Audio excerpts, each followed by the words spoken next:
এরপরে আমাদের সমাজে কবরের আরেকটা জিনিস ভুল চিন্তা ভাবনা আছে, যে কবরে খেজুরের ডাল গাইড়ে রাখা, এটার কিন্তু সুন্নাত না। রাসূল সাল্লাল্লাহু আলাইহি সাল্লাম জীবনে একবার এই আমল করছেন। জীবনে কয়বার? একবার। আল্লাহ রাসূল সাল্লাল্লাহু আলাইহি সাল্লাম কোথাও যাচ্ছিলেন, যাওয়ার পরে দেখলেন যে পাশাপাশি দুইটা কবরে আযাব হইতেছে।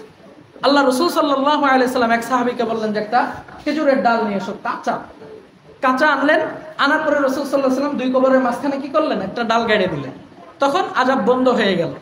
তো সাহাবী জিজ্ঞেস করলেন যে ইয়া রাসূলুল্লাহ, এটা কেন করলেন? পাকাটা দিলেও তো হইতো, ডাইরেক্ট। তখন রাসূল সাল্লাল্লাহু আলাইহি সাল্লাম বললেন যে আল্লাহর সমস্ত মাখলুক, আল্লাহর সমস্ত জীবিত মাখলুক আল্লাহ জিকির করে। খেজুর গাছ আল্লাহর মাখলুক না?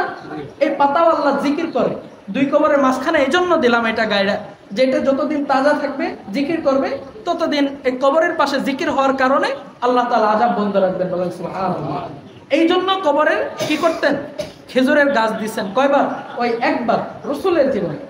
এরপরে কিছু কিছু সাহাবীদের জীবনে এমন পাওয়া গেছে যে, তাও যে সব হাদিসে পাওয়া গেছে হাদিসগুলো সব দুর্বল, মজবুত কোনো দলিলের হাদিস না। তবে যেহেতু পাওয়া গেছে সেই জন্য বলা, যে অনেক সাহাবী বলে গেছে যে আমি মারা যাওয়ার পরে আমার কবরের এক পাশে বা এক জায়গায় একটা খেজুরের ডাল গাইড়ে রাখো। কিন্তু আমাদের সমাজে যেটা চার কোনায় চারজন দাঁড়ায় একসাথে গাড়তে হবে, চারটা না গাড়লে হবে না, এইগুলা কোরআন হাদিসের কোনো মাসালা না। তবে ওইটা গাড়লেও হবে, না গাড়লেও সমস্যা নাই। তবে চার কোনায় চারটা গাড়া, এটা তো কোরআন হাদিসের কোনো মাসলা নাই। খেজুর গাছের ডাল গাড়া মাসলা, কিন্তু চার কোনায় চারটা গাড়তে হবে এমন কোনো মাসলা নাই। এখন কথা যে হুজুর গাড়লে সমস্যা আছে, না গাড়লেও সমস্যা নাই। তবে চার কোনায় চারটা গাড়তে হবে এটা মনে করা সমস্যা।